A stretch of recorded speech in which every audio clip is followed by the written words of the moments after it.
Hi, this is Brad Phillips, President of Phillips Media Relations and author of the Mr. Media Training blog. And in this video media training tip, I'm going to be talking about the critical importance of body language. Now, what we know from communication studies is that just 7% of the way the public takes meaning from your communications has to do with your words. 38% of the way they take meaning from your communications has to do with your voice, and the remaining 55% has to do with your performance, things like your gestures, your posture, your attire. So 93% of the way the public takes meaning from your communications has nothing to do with your words, nothing to do with what you're actually saying. The way I interpret these statistics is this: if you're doing everything right in that 93%, if you're not doing anything that distracts the audience, they will be able to hear what you're saying. But if something is happening in that communication, in that 93% that's distracting to them, they're never going to hear what you have to say. So the single best way to make sure that you're doing everything right in terms of body language is to remain completely open and completely undefensive.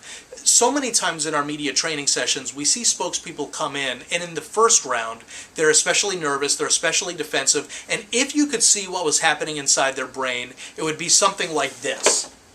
They would be ducking for cover, they're seeing the incoming questions coming in, and they're getting really anxious and really nervous and defensive. Instead, what I teach people to do over the course of the media training session is to greet difficult questions as a friend. If you answer tough questions well, you do more to establish your credibility in the minds of the audience than if you simply answer easy questions well. So that means your body language for difficult questions is something like this. Thank you so much for asking me that difficult question. I'm really glad you gave me the chance to address that. So instead of this, it is a position of complete and total openness, transparency. You're glad that you've been asked a challenging question, and it's easy for you to remain open and undefensive because you know that's what it takes to reach the person on the other end of the television camera.